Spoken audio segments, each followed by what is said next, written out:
I should say this. So he's reading Ephesians 3, 5, and 6. That's what he's just read, okay? And he's going to read the end of it here for you again.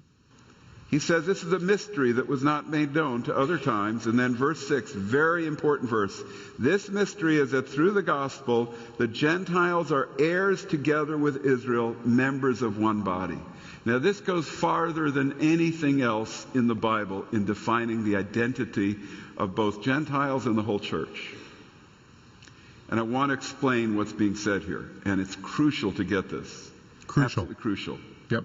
The Crucial. text talks about the crucifixion of Yeshua abolishing the law and its commandments that stood against us.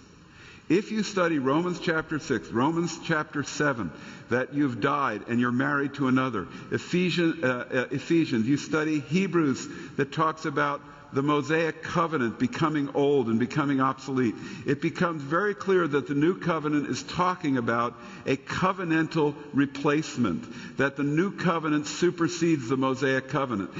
Okay, the new covenant supersedes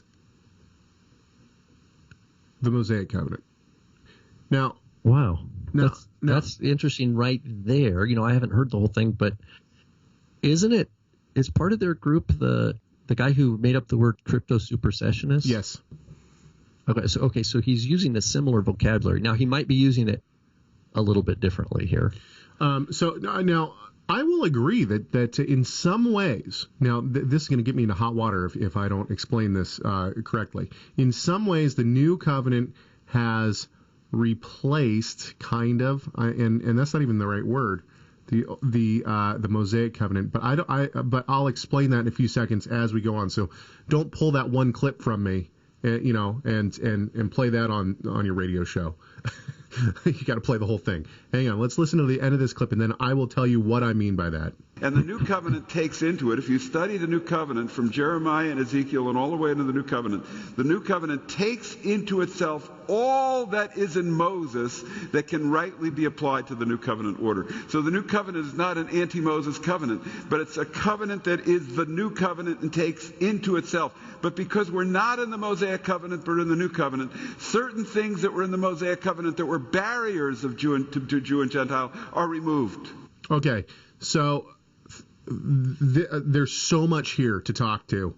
First of all, what I mean is that, and we see in Deuteronomy, it says that you're supposed to write this covenant on your heart. So what's the difference between the new covenant and the Mosaic covenant? I'm not going to use the words old covenant because it's not old. What's the difference between the Mosaic covenant and the new covenant? The only difference is that God writes it on our heart.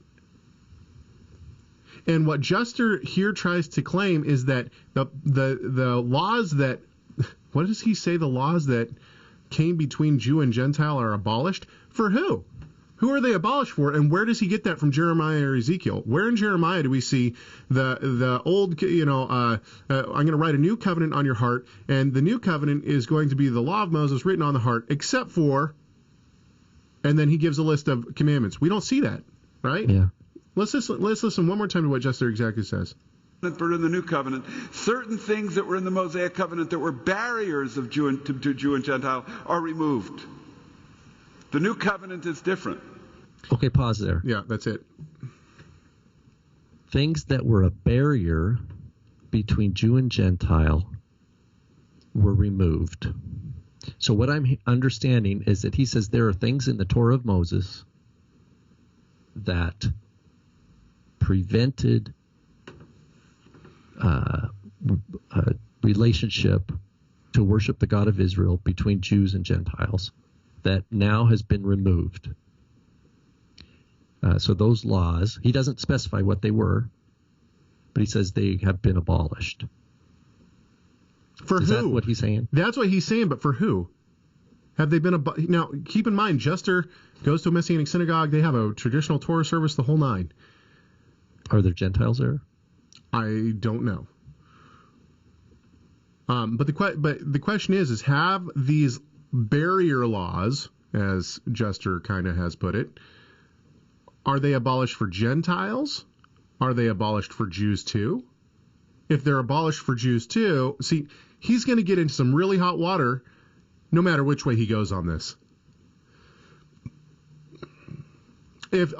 let's pretend that Jester's going to say that the Sermon on the Mount, Matthew 5 through 7, chapters 5 through 7, is given to the Jews, not the Gentiles. Let's pretend that he's going to take that view, which the Gentiles are going to have a huge problem with that, right? They're not going to have a huge problem with the beginning of the Sermon on the Mount being for Jews, but the latter part of it is, the Christians love that part, right? So anyway, let's say that that's going to be his view on Matthew 5:17 and following. Even then, the Gentiles or the Jews then are supposed to keep all of the Torah, right? Till heaven and earth passes away. Okay, now we get into the idea of those commandments are what then abolished for the Gentiles?